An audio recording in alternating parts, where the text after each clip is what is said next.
Ekblom and Müller were only fractions of a second ahead in a session cut short after one of the PTG cars caught fire. And though Lehto and Jörg Müller were 2/10 clear of their teammates, JJ has been saying all season that grid position doesn't mean much in a 3-hour race, but he was still happy to be quickest. Yeah, very pleased. Of course, I mean, really the qualifying doesn't mean that much, you know, it's much more important here to have a good race setup for the race because it's 2 hours 45 minutes and you know, with this GT cars the tires are not so wide, so you really need to take care of the tires all the time and just to find a good balance for the race. So I mean, of course, you know, if you have a good car, good balance, you know, it always goes well in the qualifying as well. Drew did a good job again here, all the last race. That sets the scene for a race which once again promises drama, but this time might also give the answer to all 3 championship riddles. Any kind of points finish will give one or both Audi crews their run at the crown though, and that's really the main job they need to do this weekend, while Brabham and Magnussen have to win. Welcome to Laguna Seca, Mazda Raceway at Laguna Seca in California for the 7th round of the 2001 American Le Mans Series Championship. Got a great day for racing here. It's a little bit overcast, not nearly as warm as what we've seen so far this weekend. In fact, our air temperature right now barely at 60 degrees, 81% humidity, and the wind's very light from the west at 5 miles an hour. It is partly cloudy right now, should warm up a little bit as the day moves along. I'm alongside my partner in crime, Bill Adam, Martin Haven and Calvin Fish on pit road. Bill took us for a ride here yesterday.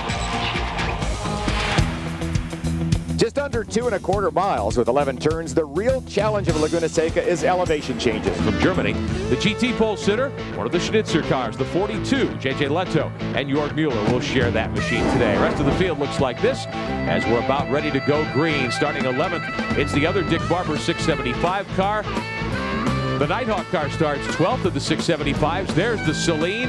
The first of the 2 Corvettes lines up 14th alongside Kelly Collins and Andy Pilgrim. And starting 21st down through 29th, there you see Randy Popeston, 21st spot.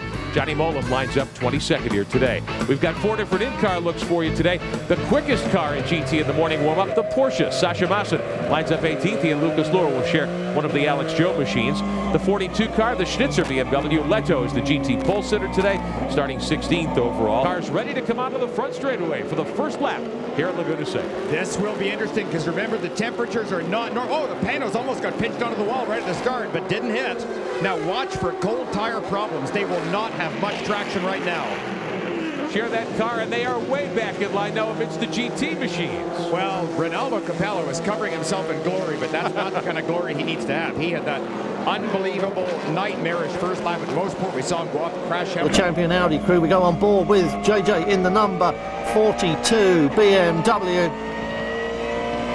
And it looks like he's well in command of this. Remember, there's a championship battle at stake here. As mistake on his burst and back into the gravel. The number 6 car, Niclas Jönsson, had a little tap from Jan Magnussen while he was going past, lapping the BMW, and that sent him into a spin. Here come the rest of them, and you can see that Jönsson has rejoined in the middle of another little battle as another Panos is looking for a way past him. That's the number 51 car, Max Angelelli. To try and slightly limit the power of the new BMW and even up the playing field. Now, I'd like to be able to show you exactly how they've done that, but the measurements involved are so tiny that it's really almost impossible. What they've done is, if you can look here, airflow into the engine goes through a size 30 millimeters wide. That's a little wider than the neck of this water bottle. Now, they've narrowed it on the BMW from 30.4 millimeters to 29 millimeters, which is about the width of a dime narrower across the whole entrance. Well, what is the difference? The difference is the BMW has lost a little bit of top-end speed, a little bit of punch out of the corners, and with the inclines here around Laguna Seca, that has made the battle closer between Porsche and BMW. So much so, in fact, that Sasha Maassen's Porsche was fastest in the morning warm-up and qualified 3rd. That is the race situation at the moment, but nobody will be drawn on how it will go in the final race at the Petit Le Mans. It could all change again.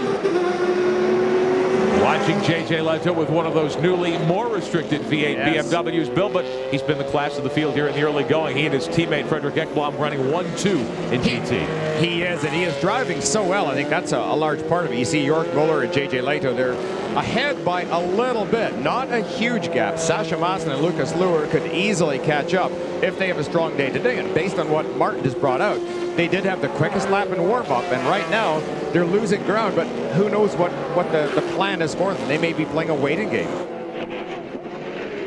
37 car John Field back out of the pits. Biela goes through, Field holding it wide, letting them all go through, all three of them nose to tail. So this is the battle for the lead. This is getting quite exciting. Panels have got to win this title fight. So will the traffic work for Magnussen, which seemed to be his best hope? 1 second off a lap off the qualifying pace, but the team always goes for race setup over grid position. So perhaps those differences don't make as much difference right now as they did on Saturday afternoon, and perhaps the Panels has still got a chance. It looks like Maassen is continuing. I don't think there's a problem. Look at how close he is too to the BMW, so they may have been intent in their own little battle and didn't notice the 900s coming through. Maassen back in 18th spot, third overall in GT, trailing the 42 and the 43 cars, the two Schnitzer BMWs, the two factory cars that are mostly white with the blue trim. As we show you the category leaders at the Monterey Sports Car Championships, we'll be back with more of the American Le Mans Series here on NBC Sports. But it did cause just a little bit, slowed it down certainly. Now Magnussen was able to screw up his courage and get around the two-car Biela and take the lead going into the corkscrew. That is a very tough place to pass. There's been contact. Nick Jönsson there in the BMW getting nudged by one of the Cadillacs at the top of the corkscrew. We showed you at the top of the broadcast just how tight excessive races. So he has got to be worrying about his own personal future. In GTS meantime, Terry Borcheller, car number 26. That is the Saleen SR7 with that big block Saleen motor that's based on a Ford. Of course, Steve Saleen, the constructor with a long history with the Ford Motor Company. The lead over the GTS Corvette nearly, well, it's 37 seconds, a half a lap, you might say, around here. Almost a different class. Borcheller on the pole once again in that car. He and his teammate Franz Conrad, and the leaders heading down pit road. Some of the quick cars, one of the Penoses heading to pit road. We thought that the engine appears to have gone. There must be yellows now. We've got a Cadillac Beats. We've got and there are yellows. We've got a car in the pit lane, and we've got an Audi stopped on the racetrack. And that was just an incredible few moments, and it seems that Jan Magnussen was helped into the pit lane as the number 7 Cadillac gets a tow back and gets the tyres it needs to rejoin. Magnussen was helped into the pit lane by the number 38 Audi. A little tap in the final corners pushed him sideways into the pit lane, ended his race as Frank Biela hands over to Emanuele Pirro. Both the BMWs are in there. Lehto in front of Ekblom. Out goes Emanuele Pirro. He's on his way back onto the racetrack. We're still under yellows, remember, and the GT battle is happening here. There's another car coming in, and it's the 51 Panels. This is Frank de Gorst handing over to Klaus Graf, and that's the number 1 Audi rolling off the track. Biela there somewhere should be the race leader. And this is the GT battle. Look at this. The number 23 Porsche was the points leader until the last race. Now in second place, or the crew is in second place. It's third on the racetrack and trying to get past the number 43 car.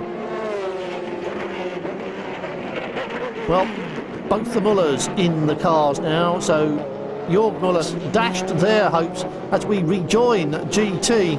The two BMWs with the Porsche behind them. The PTG car is in front of them. Müller, Jörg and Dirk. And behind that, it's Lucas Luhr, I think, now taking over in the number 23 car. Third on the racetrack, and that is not what they need for the championship. They really need to be much further in front. They really need to be leading this GT class.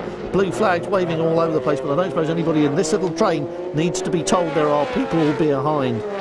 So it's all happening now. The crew of the champion Audi car are in discussion with the stewards about that stop-go penalty for the number 38 car as the GT battle intensifies even further. Well, it was hot before, and now they are 3 abreast, closing on the number 22 car, which is running out of sync.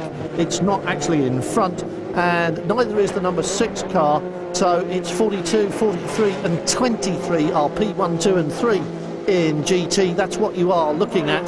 That's just not the racetrack order at the moment.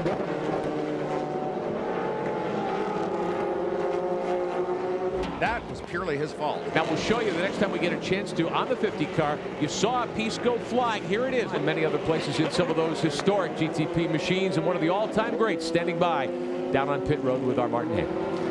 Meantime, we have problems on pit road. Magnussen has spun the Panos. We'll get to Calvin in a moment. 18 car, Johansson ran out of fuel on the racetrack. And all of this handed the lead over to Johnny Herbert in the champion Audi, the 38 car. There's been a great battle in GT, and we've seen a lot of action here.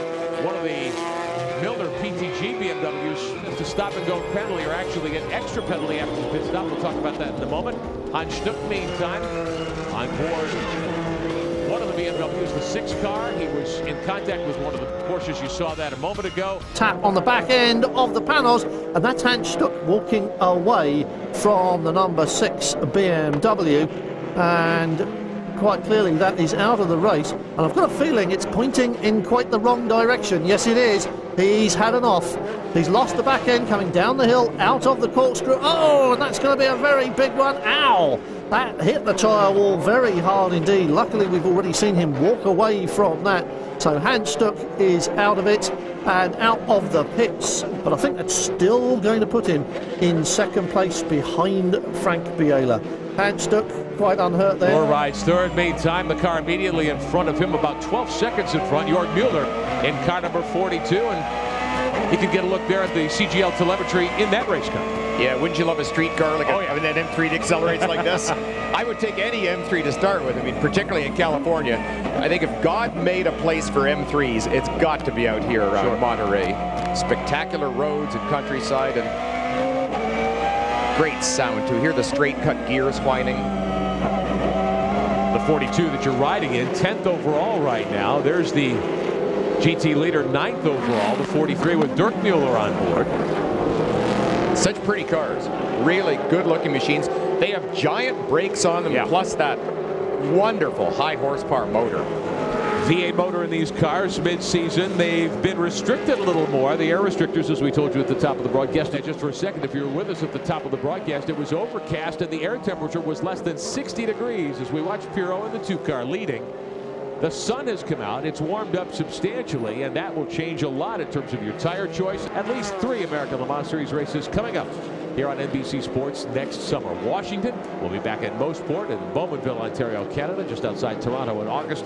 And in September, back here at Mazda Raceway, Laguna Seca, Monterey, California. Bill, my first trip here. It's been a wonderful weekend. This is just a great place to come and watch some of the finest road racing in the world. It is amazing. It's such a famous course, been around forever. They always get giant turnouts. I mean, this is our 3rd race in a row that we've done now and seen so many spectators turn up, families galore. Place is packed. Taking a look at the overall running order up at the top of your screen as we watch Dirk Müller in car number 43, 9th overall, one of the Schnitzer BMWs, leading in GT. His teammate Jörg Müller. And the fact that it is Alex Job Racing, for BMW to be ahead so strongly, these are just phenomenally good cars. Riding with Jörg Müller, one of the Schnitzer factory pilots. Jörg in the 42 car is 9th overall, 2nd in GT behind his teammate Dirk Müller. Heading up the backside of the racetrack all alone as the laps wind down at the Monterey Sports Car Championships. We show you the category leaders. There is more to come.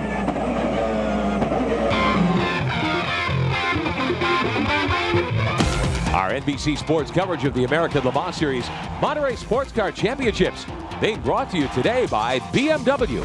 Find yours at BMWUSA.com.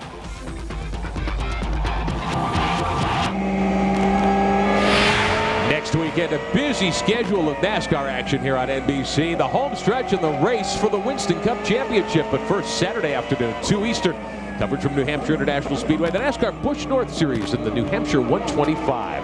Then on Sunday, 12:30 Eastern, the New Hampshire 300, presented by Stacker 2. Last time the Winston Cup stars were at Loudon. Dale Jarrett took a controversial win, bumping teammate Ricky Rudd, who won last night at Richmond.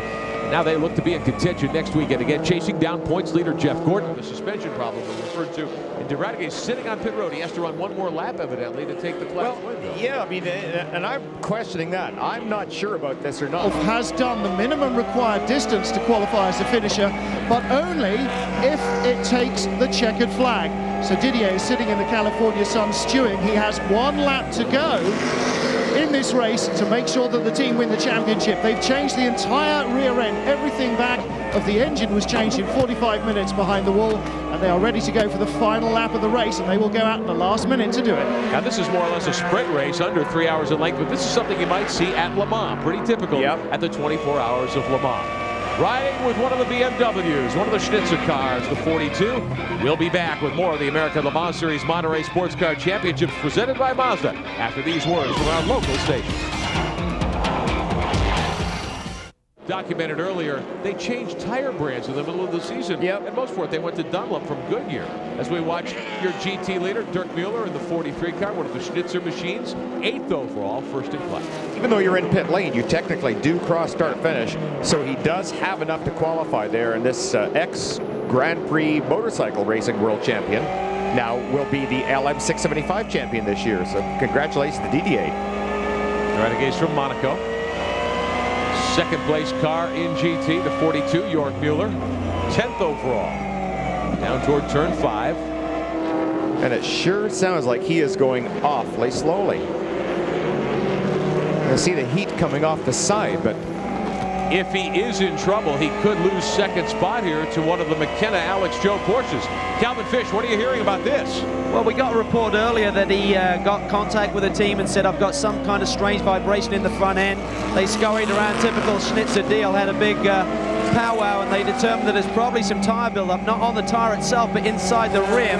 Sometimes they get a lot of rubber buildup as the marbles form out on the racetrack, and they think might just put the tire out of balance, and it certainly cost him the win here today unless Dirk hits trouble. But the Porsche keeps pressuring him, and they're trying to get some points back here. But Jörg is still in a good position here today to try and move ahead with this driver championship. Well, Calvin, I could hear something new in that he did not shift all the way from the corkscrew all the way down to that corner. I think he's in gearbox problems and that is locked in one gear. Andy Wallace has the bit in his teeth in the champion Audi. Yeah, you saw it. Shows him 6 seconds back, Bill. Just up ahead. Slowing the 43. There we go. There's the 2 car right there. He's just up the end of the straight, and there's Wallace with lights head on. Now, I wonder what's going on. 23 seconds. Andy Wallace ran a minute 19, so he took 4 seconds off on 1 lap. Wallace has to squeeze through here in turn 11, and he won't get by the 43. That hurts a little bit. You can see, look at the gap here. He is closing really fast. There's the white flag. 2 car comes across as the overall winner. The Schnitzer BMWs will finish 1, 2 in GT, 9th and 10th overall, beating the Porsche of Lucas Luhr. Finish, guys. Best finish of the season for the champion group, and for Piero and Bila, their 2nd win of the season. They were 2nd here 1 year ago. Let's show you our BMW GT standings. Unofficially, Jörg Müller takes the win.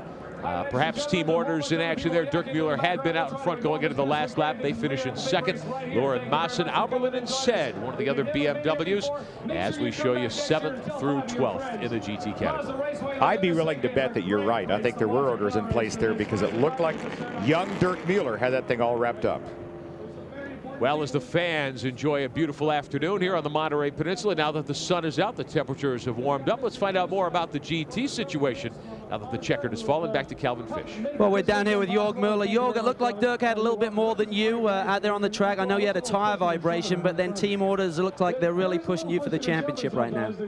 Yeah, I mean, it's just one race to go after that, so I think it's allowed to have a little bit of pit politics at the moment. Dirk and Freddie, you know, thanks a lot to them. They did a fantastic job, were fast the whole weekend and let us by at the end. I mean, they're going to have a chance probably next year, but thanks to them. On the other hand, you know, I didn't push anymore at the end. I saw that I could pull away from 23 Porsche, and the 10 BMW was out of the race, I think, already.